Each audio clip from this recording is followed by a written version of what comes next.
di mana beberapa di antaranya diduga kuat karena mengalami kekerasan dan penyiksaan oleh aparat.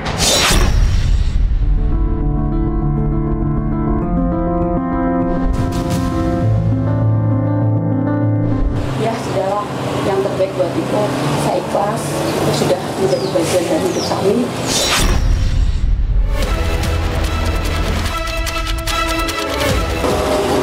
Terus saya akan coba cari titik TKP kecelakaan dari Iko Julian.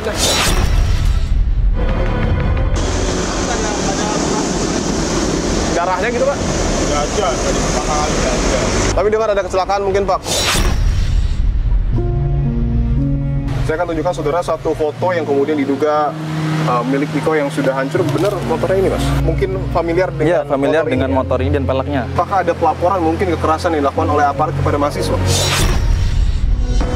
Apakah Ika dari FH UNES juga berani dalam tanda kutip untuk memprediksi ada upaya mengaburkan fakta dari polisi? Kami Ika alumni Fakultas Hukum Universitas Negeri Semarang berkomitmen akan mengawal karena tidak ada satu tetes pun darah yang boleh keluar untuk orang-orang yang menyuarakan keadilan.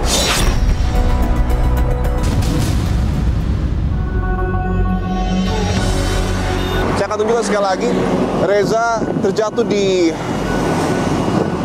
bekas ataupun noda hitam yang berada di Jalan Pajajaran depan Mapolda DIY. Rata-rata kan yang timur kan ada yang campuran mahasiswa sama setidaknya kan pengamanannya harus berjelas, jangan terus langsung apa pemain cukup, kalau pemain cukup. Apakah pihak universitas juga mengamini, Pak, bahwa ada kejanggalan dalam tanda kutip dalam tewasnya Reza, Pak? Kami sudah mengajukan surat ke Polda DIY untuk audiensi, meminta penjelasan dan keterangan dari pihak Polda, tapi masih menunggu. Yang kami sayangkan sebenarnya adalah respon pihak aparat gitu ya, yang terlihat di video pada hari itu. Hanya untuk menertibkan dua orang ini saja yang maju ke arah barikade polisi, tidak seharusnya untuk kemudian ditembakkan gas air mata yang sebegitu banyak. Penegakan hukum itu terjadi kalau sudah ada pelanggaran hukum seperti kerusuhan dan anarkisme.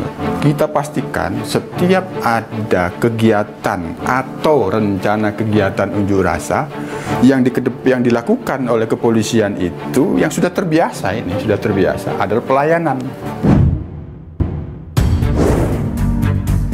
Belum kering tangis kepergian Afan Kurniawan, pengemudi ojek online yang tewas dalam insiden penabrakan oleh polisi di Jakarta. Aksi unjuk rasa di sejumlah wilayah juga menelan korban jiwa. Iko Julian Junior dan Reza Sandy Pratama adalah dua mahasiswa yang tewas di akhir bulan kemerdekaan. Kematian dua mahasiswa ini menimbulkan begitu banyak tanda tanya. Lalu benarkah mereka tewas karena faktor kecelakaan atau ada sesuatu yang disembunyikan? Inilah episode ke-41 di Poin Investigasi. Saya Dipo Terbahagia. Saya akan menelusuri dan mencari bukti secara langsung dari kota Semarang, Jawa Tengah dan Yogyakarta. Gelombang demonstrasi yang terjadi di berbagai daerah pada akhir bulan kemerdekaan menyisakan luka mendalam. Tak hanya kerusakan fasilitas umum, namun kerusuhan pasca aksi unjuk rasa menimbulkan korban jiwa, baik dari warga sipil, aparatur pemerintahan, hingga mahasiswa. Tercatat 10 orang korban meninggal dunia akibat rentetan aksi demonstrasi ini. Di Jakarta, Afan Kurniawan, pengemudi ojek online, tewas usai ditabrak kendaraan taktis Brimob pasca pembubaran demonstrasi pada 28 Agustus lalu. Korban termuda adalah seorang pelajar berusia 16 tahun bernama Andika Lutfi Falah, pelajar SMKN 14 Kabupaten Tangerang. Andika sempat dirawat di rumah sakit dengan luka berat di bagian kepala belakang akibat benturan benda tumpul. Hingga kini belum diketahui pasti penyebab benturan akibat terjatuh atau kekerasan hingga Andika meregang nyawa. Warga bernama Septinus Sesa tewas di kawasan Wirsi Jalan Sudarso, Manokwari. Kasus kematiannya hingga kini masih diselidiki dan melibatkan Komnas HAM. Di Makassar, massa yang marah membakar gedung DPRD hingga merenggut sejumlah korban. Di antaranya adalah Muhammad Akbar Basri, pegawai Humas DPRD Makassar, Sarinawati, pegawai DPRD Makassar, dan PLT Kepala Seksi Kesejahteraan Rakyat Kecamatan Ujung Tanah Makassar, Saiful Akbar. Masih di Makassar, di luar gedung DPRD, seorang pengemudi ojek online Rusma Diansyah meninggal usai dianiaya massa. Ia dituduh sebagai intel di tengah aksi demonstrasi. Di Solo, Jawa Tengah, seorang tukang beca bernama Sumari turut menjadi korban. Ia meninggal diduga karena penyakit jantungnya kambuh usai terkena paparan gas air mata saat kericuhan terjadi. Kemudian seorang mahasiswa bernama Reza Sendi Pratama, mahasiswa Universitas Amikom Yogyakarta, yang diduga tewas di kawasan Mapolda DIY. Pengakuan keluarga, tubuhnya dipenuhi luka memar dan ada jejak sepatu. Di Semarang, Jawa Tengah, seorang mahasiswa Fakultas Hukum Universitas Negeri Semarang, Iko Julian Junior, tewas. Polisi menyebut kematian korban akibat kecelakaan lalu lintas pada 31 Agustus lalu. Hingga kini, penyebab kematiannya masih menjadi misteri. Aksi protes rakyat tak hanya terjadi di dunia nyata. Di dunia maya, warganet menggembangkan 17+8 tuntutan rakyat sebagai simbol kritik keras masyarakat, menuntut transparansi, reformasi, dan keadilan. Suara ini juga menembus gedung parlemen dan istana negara yang diwakili oleh sejumlah organisasi mahasiswa, masyarakat sipil, hingga influencer. Usai menampung aspirasi, pimpinan DPR bersama seluruh fraksi menyampaikan 6 poin keputusan. DPR pun berjanji memperkuat transparansi serta partisipasi publik dalam membuat kebijakan.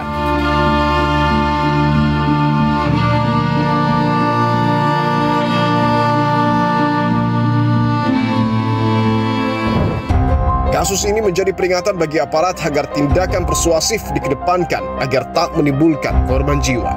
Pemerintah dituntut menegakkan keadilan secara transparan demi memulihkan kepercayaan rakyat.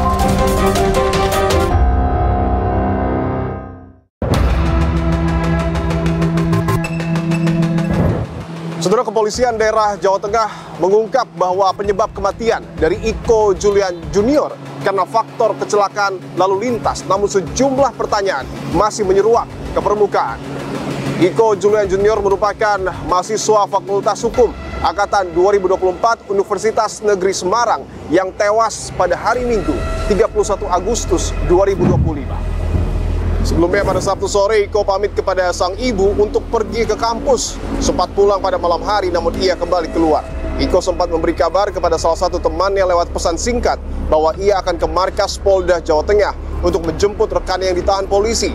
Sebelumnya Polda Jawa Tengah menangkap ratusan orang yang melintas di Jalan Pahlawan depan markas Polda Jawa Tengah. Penangkapan ini dilakukan kepada orang yang dicurigai akan melakukan penyerangan ke markas Polda Jawa Tengah.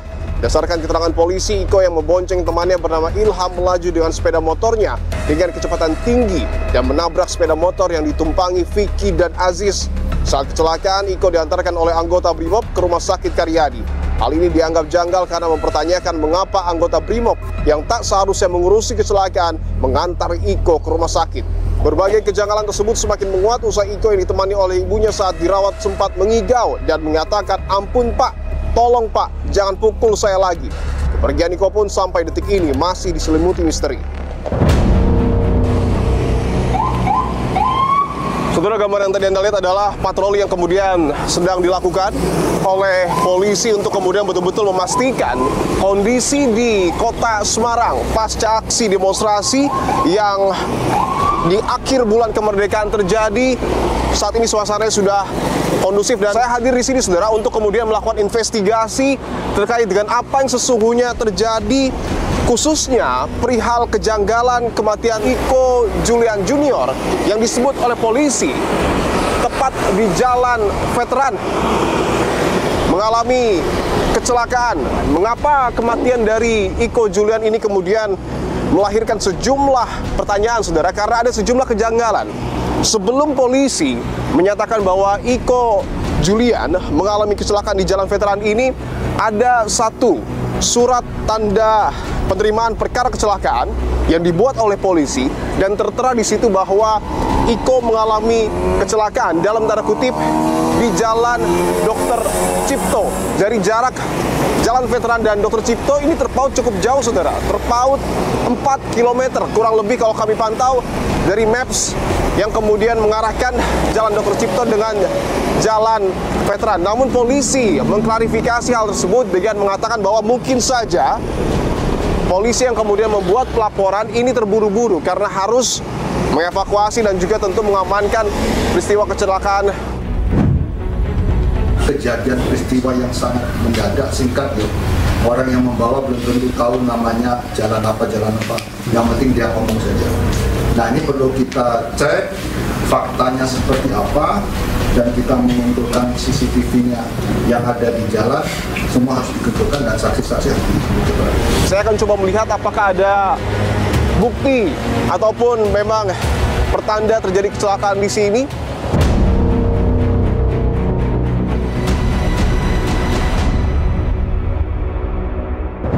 Terus saya akan coba cari titik TKP kecelakaan dari Iko Julian. Saya akan coba telusuri kembali, saudara. Mungkin bisa ditunjukkan bahwa ada beberapa titik yang kemudian saya dapatkan informasinya ditandai oleh polisi di kawasan ini dan sudah dilingkari. Ada kurang lebih 1, 2, dan juga 3 lingkaran yang kemudian ada di sini, dan juga ada beberapa titik yang menyerupai garis berakhir di trotoar, dan kemudian di sini juga ada beberapa garis yang kemudian ditandai oleh polisi. Saya dapatkan informasi bahwa ini adalah titik dari kecelakaan Iko Julian Junior pada Minggu 31 Agustus 2025 dini hari. Tetapi yang tentu menarik adalah bahwa memang lokasi kecelakaannya jauh dari perempatan, tetapi sejauh ini saudara saya tidak melihat dalam tanda kutip ada, mohon maaf, ceceran darah atau lain sebagainya yang memang berada di Jalan Veteran, termasuk juga kerusakan yang terjadi jika memang betul ada kecelakaan. Dan apakah betul Iko menabrak ketika polisi sedang melakukan razia? Saya akan coba tanyakan kepada beberapa pihak di sini, saudara. Nah, itu katanya kecelakaannya dini hari tuh, jam 2, jam 3. Betul nggak tuh? Saya tidur situ lah. Tapi dengar ada kecelakaan mungkin, Pak, kebangun. Kenapa? Ada? Ada. Habis waktu itu Bapak keluar apa gimana? Keluar ngelihat apa? Keluar, iya, terus saya masuk. Dia tuh nabrak atau? Kalau nabrak saya nggak tahu. Tapi kondisi saat itu gimana, Pak? Bapak lihatnya udah geletak apa? Yang geletak, yang nabrak harus tabrak itu lari. Yang nabrak lari ya? Darahnya gitu, Pak? Nggak ada, dari pertama kali nggak ada. Nggak ada? Nggak ada. Lah Bapak itu tahu info dari siapa, Pak? Nah, saya kan tiap hari di sini, Mas. Korbannya itu Bapak lihat? Ya lihat, cuma disingkir kita udah pergi ya. Nah, saya nggak mau. Oh, langsung dibawa, langsung ditolongin polisi nggak atau? Tahu saya. Ya itu langsung pihak polisi langsung minta situ sama sini. Untuk menjawab kronologi kedatangan Iko Julian ke rumah sakit, kami mencoba menghubungi pihak Humas RSUP Dr. Karyadi Semarang, namun belum mendapat jawaban.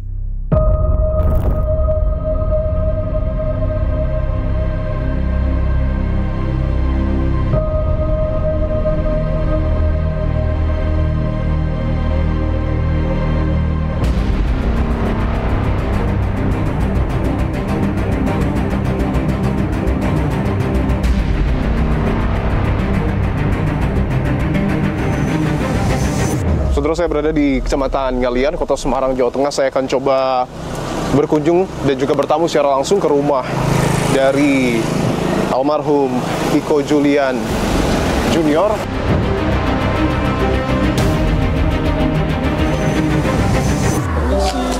Selamat sore, Ibu. Silahkan langsung aja ke keluarga karena kami sudah tidak terima tamu, karena kami sudah mengikhlaskan Iko, kami sedang menata hati, jadi maaf kami tidak bisa terima tamu.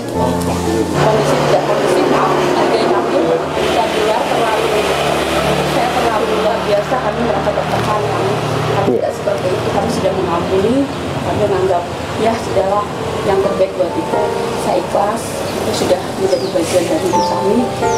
baik untuk hidup tenang karena kami masih melanjutkan bisnis kami masih lebih panjang lagi, jadi kami tidak bisa menerima tamu. Terima kasih Bu. Terima kasih Bu ya. Maaf ya. Iya Bu, nggak apa-apa Bu. Mahasiswa UNES ini juga melakukan aksi demonstrasi di hari Kamis dan Jumat? Iya, ya. Yang saya dapat, informasi yang dapat itu Jumat memang ada. Sepanjang aksi demonstrasi, apakah ada pelaporan mungkin kekerasan yang dilakukan oleh aparat kepada mahasiswa?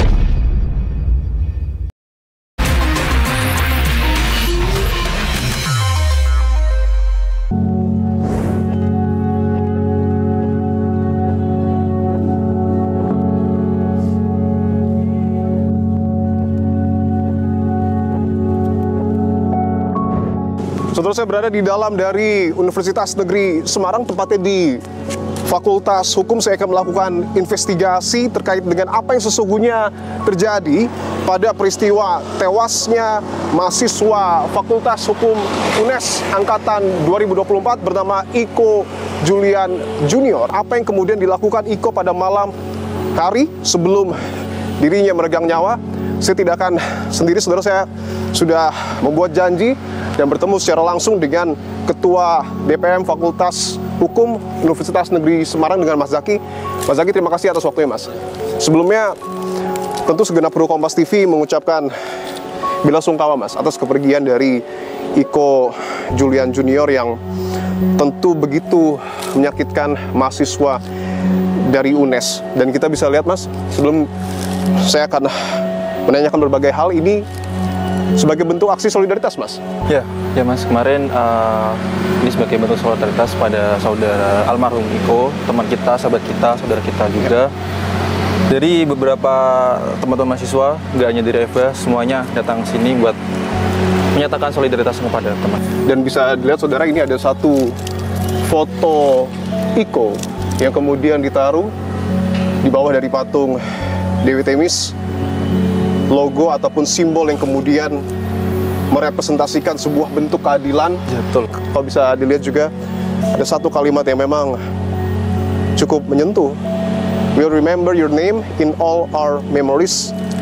Rest in peace, Iko Julian Junior. Saya ingin tanyakan, apa yang sesungguhnya terjadi khususnya pada hari Sabtu, tanggal 30 Agustus 2025 malam? Apakah betul Iko pada saat itu hendak menjenguk atau menjemput teman-teman mahasiswa dari Fakultas Hukum UNES di Polda Jawa Tengah yang kala itu ditahan? Pada hari Sabtu kemarin itu, mungkin sekalian klarifikasi juga, bahwasanya dari saya pribadi jujur tidak tahu di hari Sabtu itu. Karena yang saya tahu dan saya ingat dari sumber dari keluarga juga, bahwasanya saudara Iko emang pamit dari kediamannya, rumahnya pukul 5 sore dengan memakai atribut DPM juga. Artinya tidak ada aksi demonstrasi saat itu? Saya jamin di hari itu tidak ada aksi demonstrasi, Mas. Karena kondisi waktu itu memang tidak kondusif dan tidak ada instruksi langsung. Mungkin dari teman-teman juga telah melarang bahwasanya teman-teman untuk turun ke jalan. Karena waktu itu juga saya posisi juga lagi di rumah dan tidak ada instruksi sama sekali dari saya mungkin selaku Ketua DPM kepada anggota-anggota saya untuk apalagi melaksanakan demo. Artinya, apakah Anda mengetahui juga, Mas Zaki, dengan siapa Iko mungkin keluar pada malam hari itu? Dari sumber yang saya dapat, Iko keluar saat itu emang bersama teman-temannya. Bukan teman-teman dari mahasiswa, tapi teman-teman dari tongkrongan Iko. Teman-teman mungkin SMA-nya mungkin setahu saya. Karena ini saya konfirmasi lagi dan saya validasi lagi, jadi keluarganya seperti itu. Jadi saya jamin dan saya pastikan tidak ada keterlibatan mahasiswa di sini. Karena pun teman-teman DPM juga tidak ada yang sedang bersama Iko waktu itu. Mungkin Anda sempat berbicara secara langsung dengan teman-teman Iko? Secara sempat, Mas, dan teman-temannya juga udah menyampaikan sedikit lah, tapi nggak seluruhnya mungkin karena waktu kegiatan itu kondisinya berduka. Dilakukan? Mungkin yang sumber saya dapat emang mungkin sekedar nongkrong aja dan jalan-jalan waktu itu emang. Bahwa mahasiswa UNES ini juga melakukan aksi demonstrasi di hari Jumat. Kamis dan Jumat? Iya, yang saya dapat, informasi yang dapat itu Jumat memang ada beberapa ya teman-teman mahasiswa yang turun ke jalan buat menyuarakan itu. Sepanjang aksi demonstrasi, apakah ada pelaporan mungkin kekerasan yang dilakukan oleh aparat kepada mahasiswa? Saat itu dari Jumat memang tidak ada sih, Mas, tidak ada laporan. Mungkin karena ditangkapnya mahasiswa FH itu kan waktu hari Sabtunya itu kalau nggak salah. Oke. Totalnya ada berapa saat itu yang ditahan? Mungkin ada 8-11 orang benar. Adakah keterangan dari mereka mungkin terkait dengan apa yang sesungguhnya terjadi pada saat itu? Kalau keterangan dari mereka saya kurang tahu juga, karena jujur saya juga tidak bersama mereka waktu itu. Cuman saya emang di sekitar Polda waktu itu dan menunggu kabar dari mereka kapan dibebaskan. Saya juga mendapat informasi bahwasanya mereka telah dibebaskan waktu di siang menjelang sore. Artinya ini mahasiswa dibebaskan itu hari Sabtu atau hari Minggu? Minggu siang menjelang sore itulah. Saya akan tunjukkan saudara satu foto yang kemudian diduga milik Iko yang sudah hancur. Benar motornya ini, Mas? Iya, itu Supra GTR motornya gitu. Mungkin bisa lebih... Iya, peleknya berwarna emas. Iya, bener. Cuma kalau plat nomornya saya tidak terlalu hafal juga sih, Mas, terkait plat nomor. Tapi Anda mungkin familiar dengan familiar motor dengan ini, motor ini dan peleknya. Itu yang paling familiar. Sosok Iko sendiri, baik itu di DPM ataupun di kampus secara umum, sosok yang seperti apa?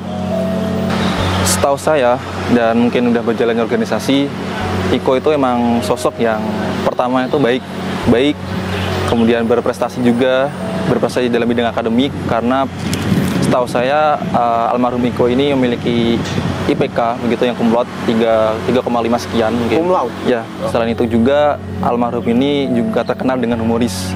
Ya, humoris karena dia tuh selalu lah menghadirkan tawa dalam setiap obrolannya, selalu bisa mencairkan suasana. Pokoknya selalu bisa menghibur semuanya.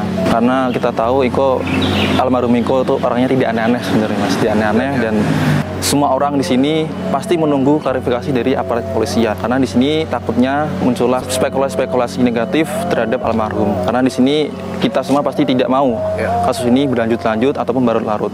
Kasihan dengan keluarga almarhum juga dan mungkin teman-temannya.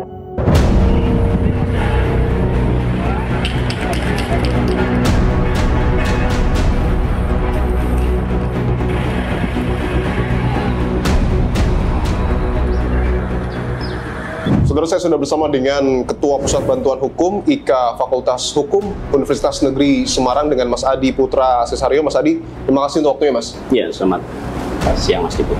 Saya ingin minta tanggapan dulu sebagai PBH dari IKA UNES terkait dengan rilis dari Polda Jawa Tengah seperti apa?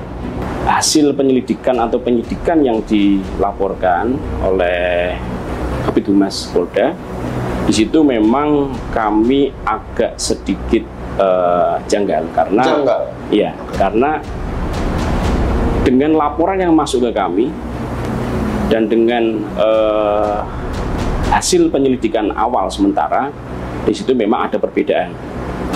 Yang pertama terkait dengan tempatnya, Mas Dipo, ini kami patut menduga-duga, patut curiga karena jarak antara Dr. Cipto dengan Jalan Veteran memang relatif jauh.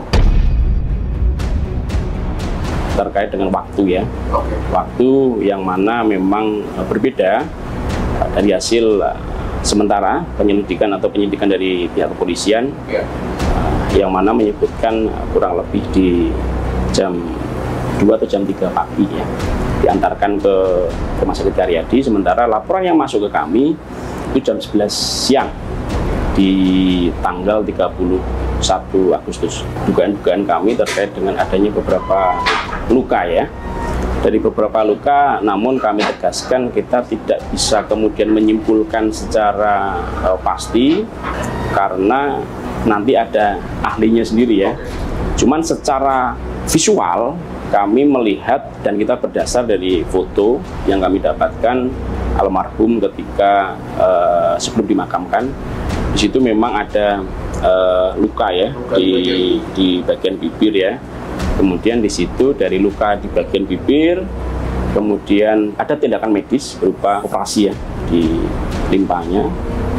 Dari situ kami patut dan curiga, menduga. Ada mungkin barang-barang yang sampai dengan saat ini milik almarhum Iko belum ditemukan? Ada satu barang yang saat ini belum kita dapatkan, berupa handphone. Handphone dari almarhum. Handphone ini laporan yang masuk ke kami memang hilang. Ketika kita cross-check sampai dengan detik ini kita belum temukan. Bahwa ada sejumlah kejanggalan yang tadi sudah disampaikan oleh Mas Adi. Apakah IKA dari FH UNES juga berani dalam tanda kutip untuk memprediksi ada upaya mengaburkan fakta dari polisi? Dugaan kami patut ya kita menduga-duga karena ada beberapa kemungkinan ketika handphone milik almarhum ini hilang ya. bisa mungkin jatuh, kemudian diselokan mungkin atau diambil oleh seseorang. Namun handphone ini kan pasti ada rekodnya ya. Dari tim kami mencoba mencari dari Find My Phone itu, kita berharap ada informasi atau hasil investigasi dari kami letak dari terakhir letak dari handphone itu di mana. Karena menurut kami itu nanti akan menjadi titik terang soal tempatnya. Namun kembali saya tegaskan dari pihak kepolisian, apabila nanti ada hasil penyelidikan atau penyidikan yang lebih mendalam terkait dengan lokasi, nanti bisa juga memberikan penjelasan kepada masyarakat agar tidak bertanya-tanya. Tentunya hasil penyelidikan dan penyidikan itu juga harus berdasarkan dengan saksi dan bukti yang relevan. Oke. Dari pihak keluarga sampai dengan saat ini, apa yang kemudian dititipkan pesan mungkin kepada Mas Adi agar kasus ini dapat dibuka secara terang-benderang? Saat ini keluarga masih mengamini, namun kita tidak tahu nanti dengan novum-novum atau bukti-bukti lanjut yang kita dapatkan. Saat ini keluarga masih tidak mau atau belum ada keputusan untuk mengambil upaya hukum apapun. Dan dapat dipastikan sampai dengan saat ini tidak ada dalam tanda kutip upaya intimidasi yang kemudian dilakukan kepada keluarga dan juga Mas Adi. Terkait dengan narasi yang banyak di lapangan ya, kita berupaya juga, kita pendekatan dengan LPSK, Lembaga Perlindungan Saksi dan Korban, untuk menjaga dari rekan kita, adik kita Mas Ilham yang saat ini sudah kembali. Tentu juga terkait dengan keselamatan yang tadi disampaikan Mas Dipo, apakah nanti ada indikasi adanya intimidasi. Dari situ dengan komitmen kami mengawal perkara ini sampai selesai agar terang benderang, kami akan juga berkoordinasi dengan LPSK dengan tujuan agar tidak terjadi adanya intimidasi dari pihak manapun. Apabila nanti memang terbukti adanya dugaan kekerasan, kami IKA Alumni Fakultas Hukum Universitas Negeri Semarang berkomitmen akan mengawal, karena tidak ada satu tetes pun darah yang boleh keluar untuk orang-orang yang menyuarakan keadilan. Yang terlihat di video pada hari itu hanya untuk menertibkan dua orang ini saja yang maju ke arah barikade polisi, tidak seharusnya untuk kemudian ditembakkan gas air mata yang sebegitu banyak.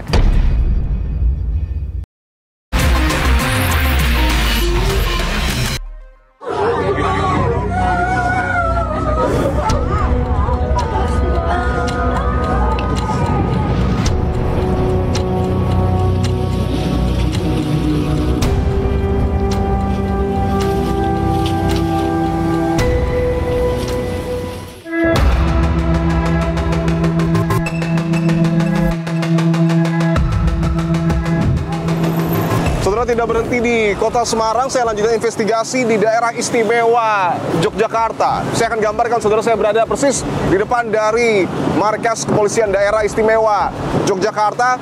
Sebelum saya lanjutkan investigasi, saya akan gambarkan dulu, memang sempat terjadi aksi unjuk rasa, bahkan penyerangan kepada Mapolda Yogyakarta. Saya akan gambarkan sedikit bahwa sejumlah kerusakan dapat Anda lihat.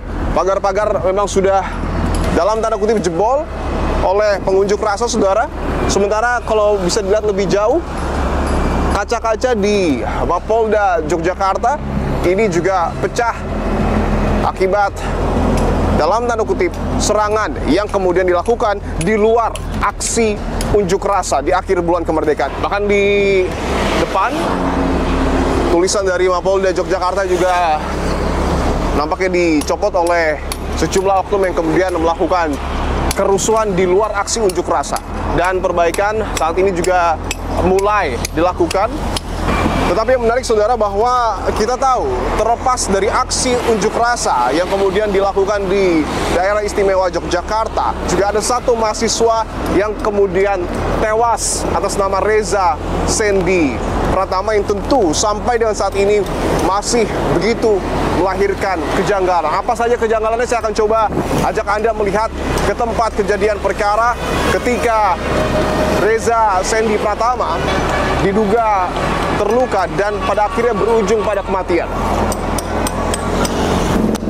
Saudara, dalam satu video memang terlihat almarhum Reza Sandy Pratama terlihat mengendarai motor trail pada 31 Agustus 2025 pagi, bahwa pada saat itu polisi memang bertahan di area samping sebelah kanan dari Mapolda Yogyakarta dengan menggunakan tentu tameng dan juga ada kendaraan taktis yang saat itu bersiaga. Dan dari ujung sana, saudara, Reza Sandy Pratama yang memang terkonfirmasi sekali lagi menggunakan motor trail dan membonceng satu orang melaju dengan kecepatan yang memang dapat dikatakan cukup tinggi dan menghampiri polisi yang kala itu sedang bertahan dan juga melakukan pengamanan. Dan kurang lebih di jalan depan saya, karena pada saat itu memang situasinya jalan ini ditutup oleh polisi dan tidak bisa dilintasi oleh masyarakat. Reza dalam tanda kutip sekali lagi seakan memprovokasi polisi dan memutar balik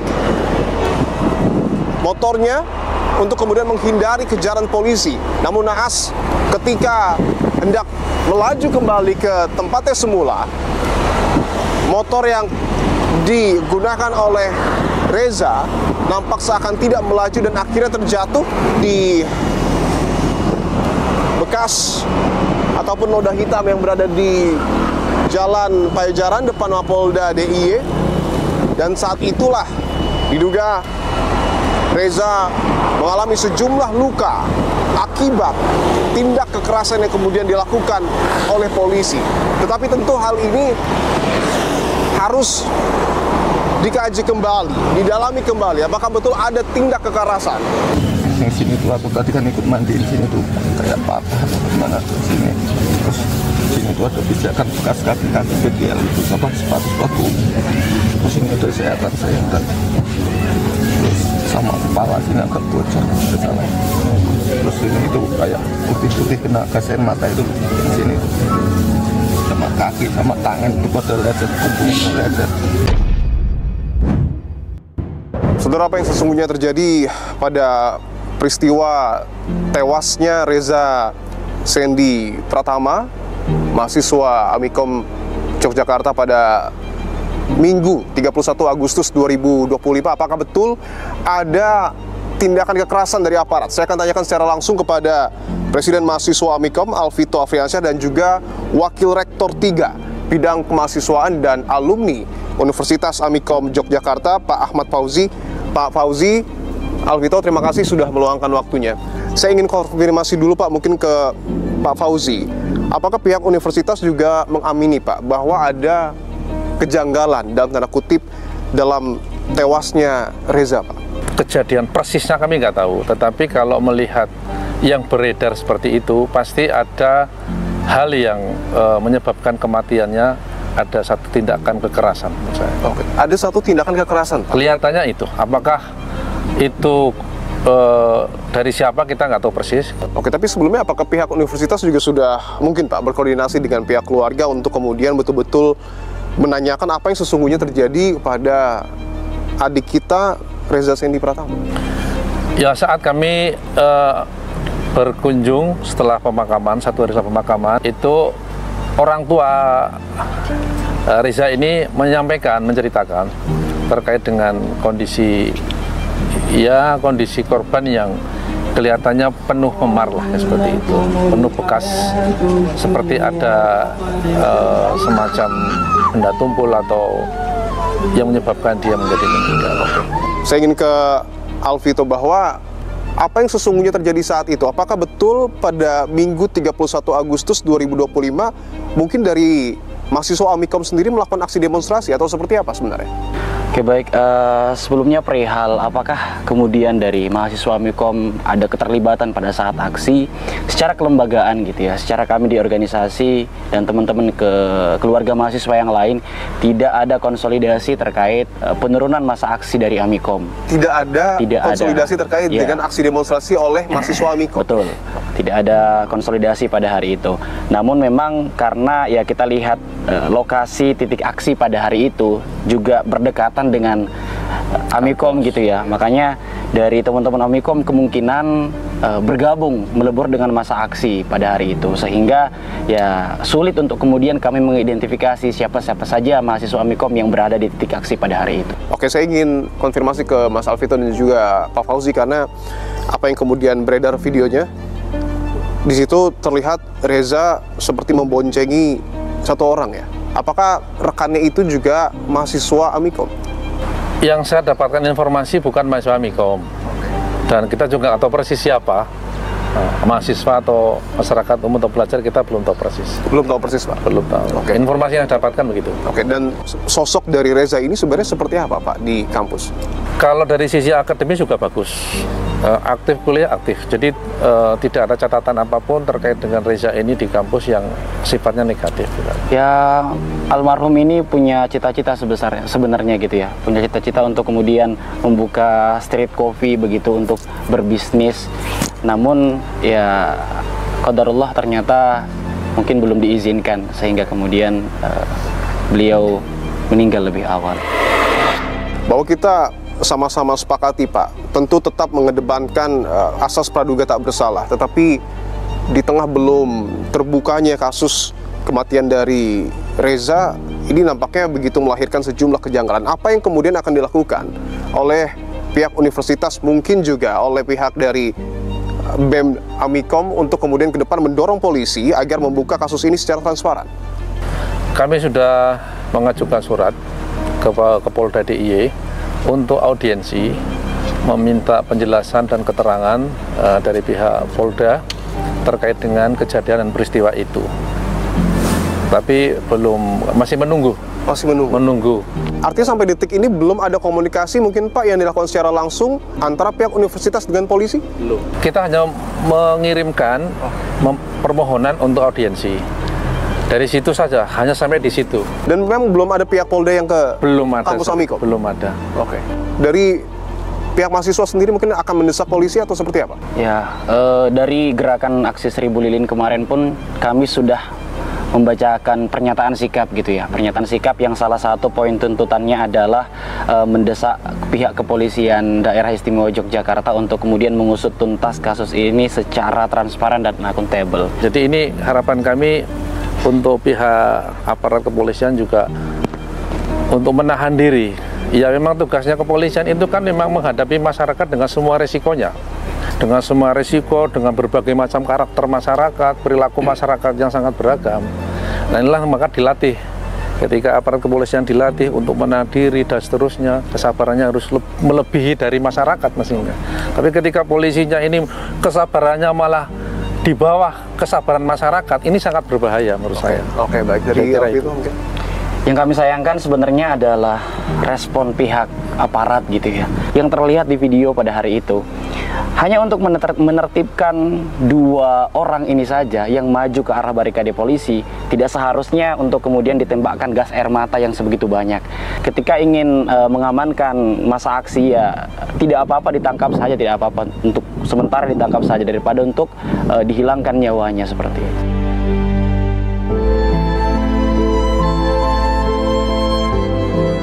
Apabila keluarga akan mempertanyakan sampai kepada proses hukum dari meninggalnya, kami siapkan semua proses itu, mulai dari penyidikan nanti. Namun proses awal keluarga menolak untuk melakukan ekshumasi dan keluarga menerima sebagai masukan kepada pihak Polri apabila dalam penanganan untuk mengamankan di Jakarta agar belajar tidak lagi ada kesalahan. Kita pastikan setiap ada kegiatan atau rencana kegiatan unjuk rasa yang dilakukan oleh kepolisian itu yang sudah terbiasa ini.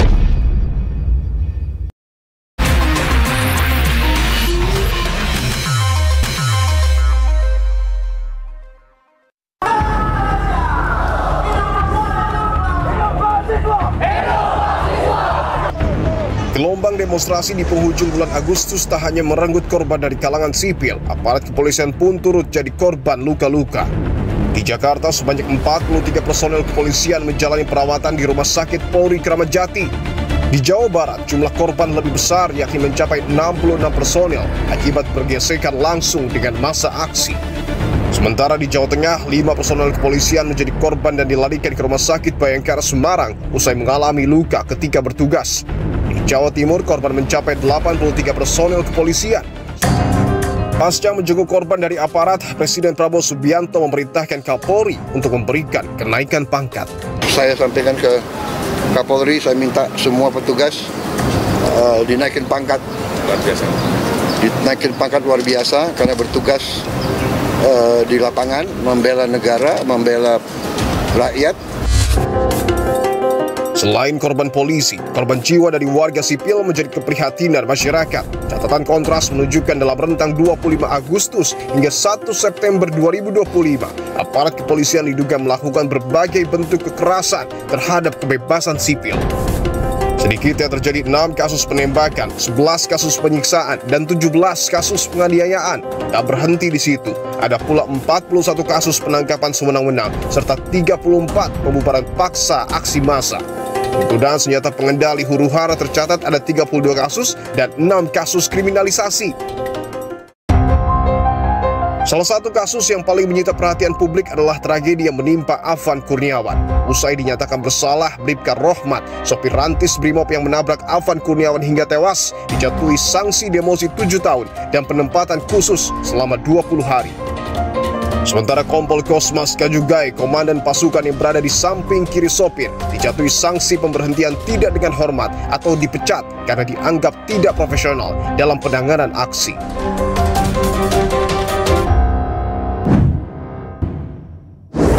Selama ini, dari tanggal 25 sejak adanya demonstrasi di sejumlah daerah, udah ada 10 orang Pak yang meninggal dunia. Bapak melihat ini, apakah dari rentetan kasus ini 10 orang tewas itu adalah tanda kesalahan prosedural Pak? Kita pastikan setiap ada kegiatan atau rencana kegiatan unjuk rasa yang dilakukan oleh kepolisian itu yang sudah terbiasa adalah pelayanan. Pelayanan itu kalau dia diberitahukan kegiatan unjuk rasa itu, maka diberikan surat tanda bukti pemberitahuan diterimanya. Nah, di situ akan dilakukan komunikasi, koordinasi. Proses pelayanan itu dicatat. Nah, karena itu diperlukan di saat untuk pengamanan. Bentrok itu ditimbulkan pada saat itu pengamanan. Nah, pengamanannya bagaimana dulu? Nah, pengamanan sendiri itu sudah ada SOP dan protapnya di Polri, dan dari situ sebenarnya Polri bicara tentang pengamanan kegiatan unjuk rasa itu saya pastikan sudah punya komitmen pemolisian demokratik. Dari kacamata Kompolnas yang Bapak lihat, apakah memang sejauh ini anggota Polri sudah melakukan sesuai dengan prosedural Pak? Ini yang masih kita kaitannya dengan rencana pengamanan kegiatan unjuk rasa tanggal 25, 28, ataupun 29 itu masih dalam proses kami. Kami belum bisa karena kan ini harus harus cermat melihatnya. Nah, tapi sekali lagi dalam hal ini apakah itu kesalahan negara, persoalan negara kebangsaan ini mutlak ada di Polri? Ya belum, tidak begitu, tidak begitu. Tapi ada persoalan politik, ada persoalan ekonomi yang menjadikan mereka untuk bergerak melakukan penyampaian aspirasi dengan cara-cara kekerasan, dan itu memang situasi saat itu 25, 28 yang menimbulkan rantis mobil seperti itu, ya situasi itulah. Walaupun demikian kan proses penegakan kode etik di Polri kan tetap harus ditegakkan karena ada korban. Nah, tentu kita kembali kepada korban yang 10. Ya tentu kami sebagai pengawas tetap mendorong agar ini diusut.